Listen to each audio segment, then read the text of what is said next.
Hello everyone and thanks for watching Edupedia World videos. I am Manish Agrawal and in this session of mole concept we'll continue with the topic of molarity. Alright, specifically we'll go into the details of dilution and mixing process and how those processes affect the concentration unit called molarity. Alright, we'll come up with the formula and then we'll solve some examples. So let's start with dilution. So what is dilution? Well, dilution is change in concentration. Okay, specifically it is decrease in concentration due to increase in amount of solvent. Basically when you have a solution, you have solute, okay, you have solute and you have solvent. So say I have molarity, it is a concentration unit. So when I am talking about molarity, what am I talking about? If you remember from previous section, okay, previous section of molarity stated that molarity is moles of solute divided by volume of solution. So I can change the value of molarity. Let's say I have salt in water. Okay, let's say my solution has salt in water. This is my solution. So salt is the solute and water is solvent. So I can change the value of molarity either by increasing or decreasing the volume of water or by increasing or decreasing the moles of salt. Okay, so dilution specifically means decrease in concentration, that is decrease in the value of molarity. Okay, so this should decrease. So I can decrease molarity either by decreasing N, that is moles of salt, or by increasing volume of solvent, that is water here. Okay, so dilution is decrease in concentration specifically by increase in amount of solvent. Alright, so in dilution we do not change N. Okay, the process of dilution means I will only be increasing V, that is volume, to decrease M. Okay, so dilution is decrease in concentration due to addition of solvent, and it is quite clear from the formula that as V increases, okay, as V increases, this will lead to decrease in molarity. So dilution would always result in decrease of the concentration unit called molarity. The magnitude of molarity will always decrease upon dilution of a solution, okay, any solution. So let's derive a formula for calculation of the change in molarity or new molarity. Let's say initially I had this solution of salt in water. Okay, let's say initially I had this salt in water with molarity M1, okay, with molarity M1 and volume V1. So initially I had M1 and V1 as molarity and volume of my solution. Alright, so this solution, this salt in water undergoes dilution. Okay, it undergoes dilution. What does dilution means? It means addition of solvent. Let's say I have further added a delta V. Okay, delta means change. Okay, when we write it with the arrow in a chemical reaction, there is no chemical reaction going on over here. In a chemical reaction, delta means heating or increase in temperature.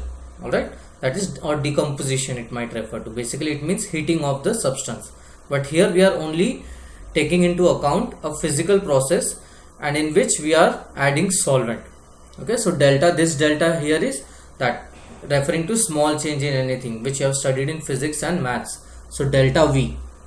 Alright, so let's say I add delta V amount of solvent to this solution, and let's say due to this the molarity will change. We know that molarity will decrease. Let's say molarity has decreased to M2. Why? Because volume has now increased to V2. Alright, so we know that initial molarity was M1 and initial volume was V1. Final molarity will be M2 and final volume of solution will be V2. Since okay, this V1 and V2 here refers to actually volume of solution, but since in our question, since in salt in water, salt is a solid, its volume can be neglected and hence I can say that V1 and V2 is actually volume of water.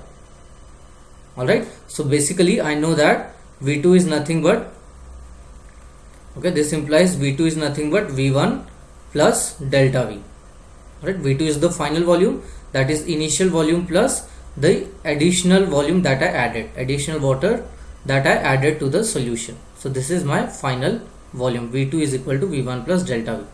Okay, this is just for clarification. We do not need to care about this. What we need to do here is to calculate the value of M2. Okay, we know M1, we know V1, and we know V2. Okay, V2 is V1 plus delta V. What I need to know here is what is M2, the final molarity. Okay, so it's quite simple actually. See, in dilution I just explained to you that only V changes, and due to the change in V, M changes. Alright, due to the change in V, M also changes. So N, that is number of moles of solute, remains constant. Number of moles of solute remains constant. So basically, okay, so basically what I can say is that initial moles, this is the initial solution, so initial moles of solute, and this is the final solution. Final moles of solute will be same. Okay, there is no change in the amount of solute. I have only changed the amount of solvent. So initial moles and final moles will be same. And if you remember from your previous session of molarity, that moles of solute is equal to molarity multiplied with volume. Moles of solute is molarity multiplied with volume. That is N is equal to M into V. Alright, so initial moles of solute N1 is equal to M1 multiplied with, okay, multiplied with V1, and final moles of solute, that is N2 is equal to M2 multiplied with V2. Okay, molarity into volume of solution gives me moles of solute, and since there is no change in moles of solute, I can say that N1 is actually equal to N2, that is M1 multiplied with V1 is equal to M2 multiplied with V2. So this is the result we get for dilution. Okay, for dilution M2 V2 is always equals to M1 V1, where M1 V1 refers to initial molarity and volume of solution, and M2 V2 represents final volume and molarity of solution, that is after dilution. So since I know M1 V1 and V2, I can easily calculate M2. From here I can say M2 is nothing but M1 multiplied with V1 divided by V2. Okay, this is how I calculate final molarity, that is resultant or molarity after dilution. Okay, remember how did we come up with the formula? By simply equating the number of moles of solute. Alright, that is initial moles of solute is equal to final moles of solute. It's pretty simple. Let's solve an example. Say you have a 1 liter bottle of 0.5 molar aqueous glucose solution. So 0.5 molar aqueous glucose solution means solute is glucose and solvent is water. Aqueous means water. 300, so from this bottle 300 ml is separated out, and in this 300 ml solution 500 ml of water is further added. Calculate molarity of this new solution. Alright, for any question, while solving any question, first thing that you need to do is to clarify what the question is. So in this question I have a 1 liter container. Okay, in this question I have 1 liter container, and this 1 liter container is filled with aqueous glucose solution. Alright, it is completely filled with aqueous glucose solution whose molarity is 0.5 molar. Okay, now out of this 1 liter is 1000 milliliter, right? Since in rest of the question it is dealing with milliliter, okay, let's say 1 liter is 1000 milliliter. Okay, we know that is to be true. So out of this 1000 milliliter I have somehow separated out 300 milliliter.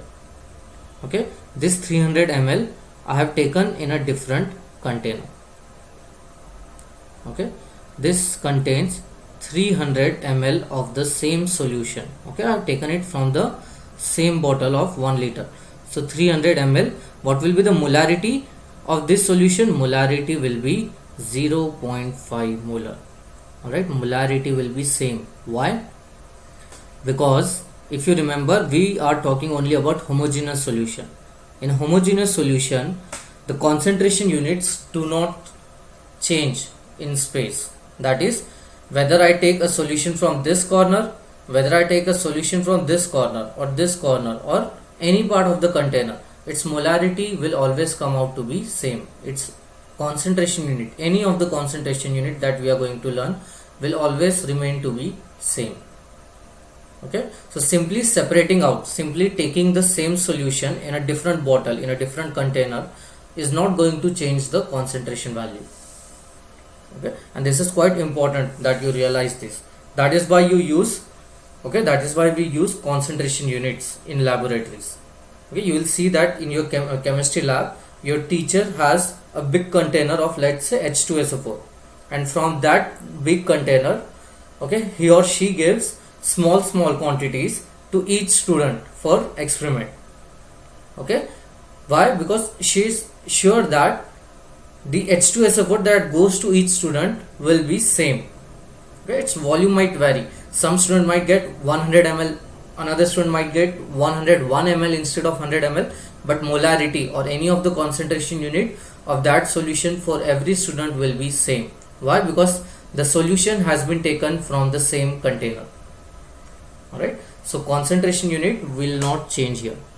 So basically my question is what? That I have 300 ml solution of glucose which has molarity of 0.5, and in this solution I have added a further 500 ml of water. I have added a further 500 ml of water. Okay, so basically I am adding more solvent. That is, what I am doing is dilution. I am simply diluting the original solution. Which is my original solution? This is my original solution. This is my original volume V1, and this is my original molarity M1. Okay, we do not care about 1 liter container because experiment is not being performed on 1 liter container. Experiment, that is dilution, is being performed on the 300 ml solution.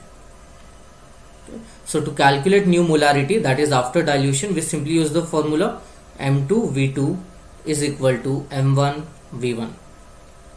Alright, so M2 is the final molarity after dilution, V2 is the final volume. What is V2?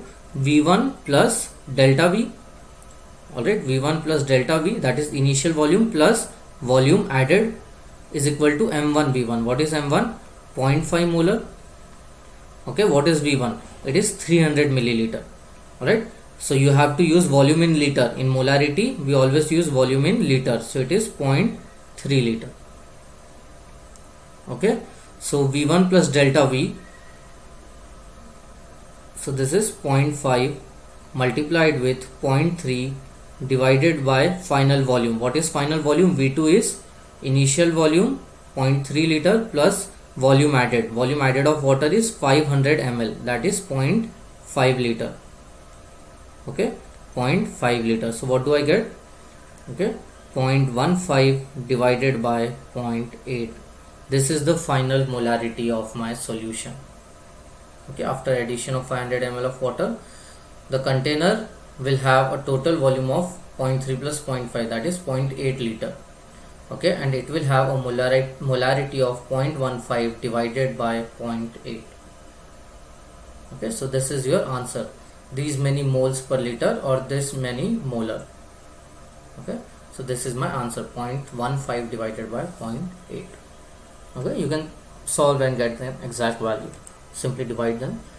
Alright, so this is what we need to know about dilution. Okay, the next part is mixing of two different solutions. Okay, please pay attention here because it's a little bit more complicated than dilution. See, in mixing process, what I'm going to do is I have one container with molarity M1 and volume V1. Alright, this container has a solution with molarity M1 and total volume of solution is V1. and I have another container. Okay, I have another container with molarity M2 and volume V2.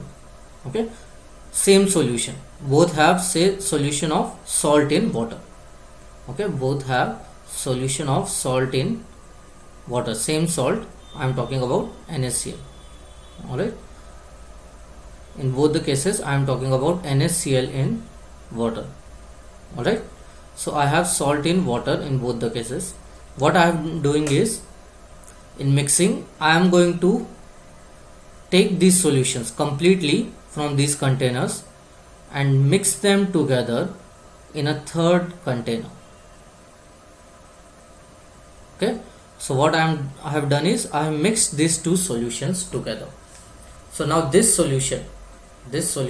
final solution is obviously NaCl in water, that is salt in water, because both had salt in water.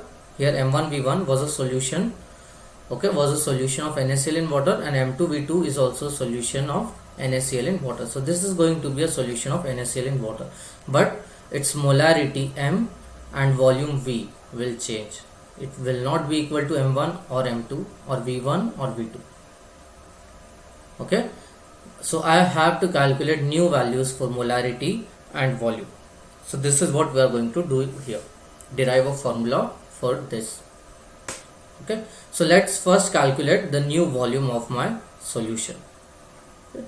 Now volume part is quite simple. Okay, what is volume? I had V1 amount of solution here and V2 amount of solution here. I am simply mixing them together. So So what is going to happen? My final volume will simply be sum of the two volumes. Alright, it's like you have half liter of water in one bottle and another half liter of water in another bottle. Now you take those two bottles and mix them together in a third container. So how much amount of water do you have now? Half liter plus half liter, that is 1 liter. You simply need to add the volumes. Okay, so for solid and liquid, final volume is always sum of individual volumes. Okay, this is not true for gases. Okay, you cannot simply add the volumes for gases because gases do not have fixed volume, but solids and liquids have fixed volume. So I can simply add individual volumes of the constituents. Okay, here constituent was solution 1 and solution 2 to get the final volume. Okay, this is true because in our syllabus, okay, in fact both in physics and chemistry, you will be assuming incompressible liquids. Okay, we always assume in our syllabus that liquids are incompressible. That is, your liquid, upon application of pressure, your liquid will not change its volume. Its volume will remain fixed. Okay, and it is actually true for small amount of pressures. Okay, even in real life, this assumption is quite valid for small amount of pressures. So we always assume incompressible liquids in our syllabus. That's why we can simply add the volumes to get the final volume. So now I know the value of V. Okay, I already know M1 V1 and M2 V2. What I do not know is M. Okay, what I do not know is M, final molarity, resultant molarity of this solution after mixing. So how do I calculate M? Okay, again we go to the moles of solute. Okay, what we are going to do is we are going to talk about moles of solute. Say final molarity is M and final volume is V. Then from here I can say that final moles of solute N is what? Molarity multiplied with volume. Final moles of solute is molarity multiplied with volume. Okay, similarly in container 1, moles of solute, that is NaCl N1, is equal to M1 multiplied with V1, and moles of solute in container 2 is going to be M2 multiplied with V2.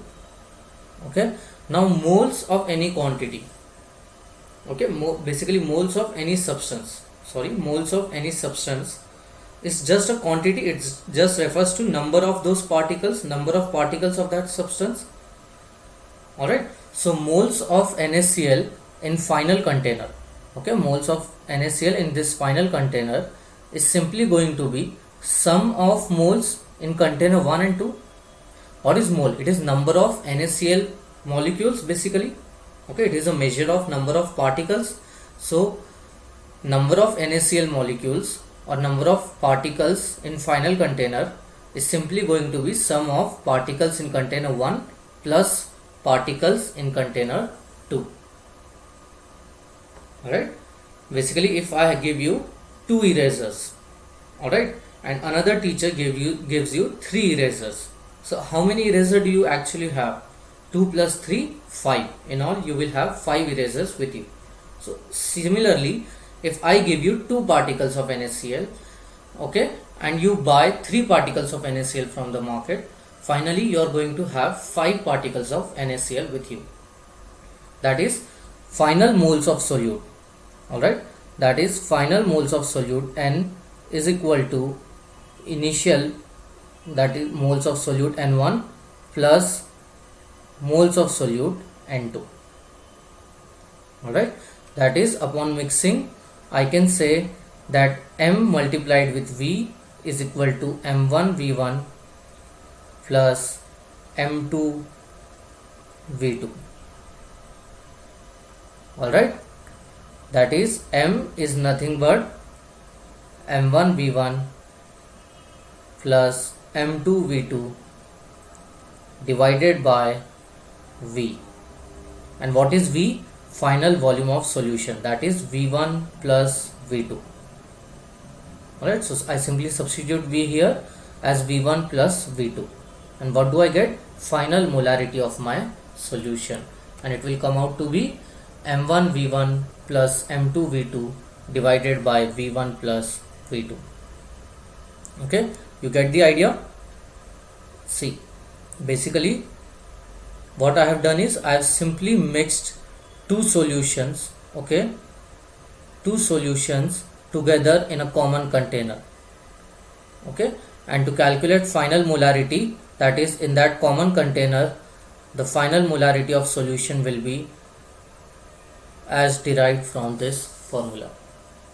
Okay, what you have to remember here is that the solution must be same.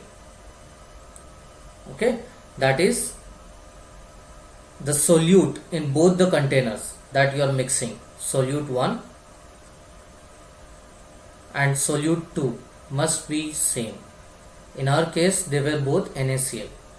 Okay, let's say if you had NaCl, that is salt in one, and glucose C6H12O6 and glucose in another. Okay, if you had different solutes, now when I mix this NaCl and C6H12O6, okay, so I can still say that final volume of my solution is V1 plus V2. Okay, volume will be simply addition of the volumes of liquid, so V1 plus V2, but I cannot say that total moles of solute is equal to N1 plus N2. Why? Because now you are talking about 2 different solutes. Alright, and when we calculate molarity, we calculate it with respect to one specific solute. Okay, in some question it is very rare. In some question you might have to simply calculate total moles of solute divided by volume of solution. Okay, but it is very rare because technically it is wrong. Okay, technically you are supposed to calculate molarity with respect to a specific solute. So either you will be asked to calculate molarity with respect to NaCl, that is molarity of NaCl in this solution, or you will be asked to calculate molarity of glucose in this solution. Okay, and moles of glucose is not going to be equal to N1 plus N2, it is simply going to be N2 because there is no glucose in container 1. Similarly, moles of NaCl is simply going to be N1, it is not going to be N1 plus N2 because there is no NaCl in container 2. So that is why you can use this formula only when N1 and N2, that is M1 V1 and M2 V2 represents same solute. Okay, these two represents moles of solute, so they must be moles of same solute. When you are talking about different solute, there is no point, there is no meaning behind adding their moles. Alright, so just remember this formula and let's see an example to see how we are going to use it. 200 ml of 1 molar HCl is mixed with 300 ml of 0.5 molar HCl. So basically you have two different solutions of hydrochloric acid HCl. Okay, nothing is mentioned, so it probably means that it is going to be an aqueous solution, that is HCl in water. Okay, we do not really care about that. So I just know that I have two different containers, and I know that volume of container 1 is 200 ml and volume molarity is 1 molar, whereas volume of container 2 is 300 ml and its molarity is 0.5 molar. I have to calculate resultant molarity of the final solution when they are mixed. Okay, I am going to mix them together in a common container. So let's say final molarity is M and final volume is V. So from here I know that V is equal to V1 plus V2. Alright, from our previous slide we know that V is equal to V1 plus V2. V1 is 200 milliliter, that is in liters it is 0.2 liter. V2 is 300 milliliter, that is 0.3 liter. So V1 plus V2 is 0.5 liter. Okay, this is my final volume. So what is my final molarity? Final molarity is, we can directly use the formula now. Since we already know the derivation, okay, we can directly use formula in our questions, V1 plus V2. So M1 multiplied with V1, M1 is 1 molar multiplied with V1 is 0.2 liter plus M2 is 0.5 and V2 is 0.3 divided by V1 plus V2 is 0.5. So what do I get? 0.15 plus 0.2, that is 0.35 divided by 0.5, that is 0.7 molar. Okay, so my final molarity is going to be 0.7 molar after mixing. So what I am going to have? I am going to have 0.7 molar HCl solution. Okay, in my final container I am going to have 0.7 molar HCl solution. Okay, so this finishes up our topic of molarity. Okay, we have studied its formula, we have done examples, we have studied the changes in molarity due to dilution and mixing, and then we have studied the corresponding formula for them. Alright, lastly I just want to revise you. I'm sure that we have covered this in our previous session, but for example what I want to remind you here is the interpretation of the term molarity. Okay, in this case I have a 0.7 molar solution. So how do I interpret this data? Okay, now we are talking about an entirely different question. Okay, we have solved this question, answer is 0.7. We are done with this topic. I am just trying to give you an overview about interpretation of this term molar. Okay, when I say I have 0.7 molar solution, say it is an aqueous solution of HCl. So when I say I have 0.7 molar solution, it means I have 0.7 moles. Okay, it means I have 0.7 moles of solute in 1 liter solution. Okay, molar, that is molarity is measured in moles per liter. Okay, if you remember the formula, it is moles of solute divided by volume of solution, or in other words it is moles of solute present in 1 liter of solution. So whenever I have something like this, say 0.7 molar solution, so it means I can say I have 0.7 moles of HCl in 1 liter of solution. Okay, solution will be what? Solution will be HCl plus H2O, that is volume of HCl and H2O. Okay, so this 1 liter is not volume of water alone, it is volume of HCl plus volume of H2O. Both are liquid, so you cannot actually neglect volume of any one quantity with respect to other. Okay, so this is how you interpret your molarity data. Let's say if you have another example, say I have 1.5 molar glucose solution, aqueous solution of glucose aqueous solution. So how do I interpret this data? I can interpret it as I have 1.5 moles per liter of glucose. That is, I have 1.5 mole glucose with me. I have 1.5 mole glucose with me in 1 liter solution, in 1 liter container. In this case, solution is simply going to be volume of water because glucose is solid. Okay, so I have 1.5 mole glucose in 1 liter water. Okay, this is a way of interpreting. Alright, to solve the questions, to make it easier for you, you can always assume that absolute quantity of glucose is 1.5 mole and absolute quantity of solution volume, that is in this case water's volume, is 1 liter. Okay, so from molarity, molarity is a concentration unit. Concentration units, if you remember, are always relative. So from relative data I have found out absolute quantities. Okay, technically this is not correct, but this interpretation is going to help you immensely in solving questions. Okay, whenever you have a question, you can very well assume this. You can very well assume absolute quantities to be this 1.5 mole and 1 liter in such case. Okay, in case molarity is 1.5, I can always assume this. Alright, so that my question becomes easier. Since I have absolute quantities now, I can make easier calculations. Okay, this is just an assumption because instead of 1 liter water, okay, if instead of 1 liter water I had 2 liter water, so this would imply that glucose amount will also be twice, that is 1.5 into 2, that is 3 mole. Okay, to have 1.5 molar, that is 1.5 moles per liter, means 1.5 mole in 1 liter. So if I have 2 liter water, then I will have twice the glucose as well, that is 3 mole of glucose in 2 liter. Similarly, if I had 3 liter of water, it means I will have 4.5 mole glucose with me.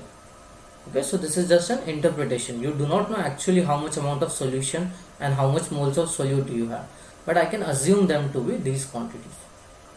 Okay, so that finishes up our molarity.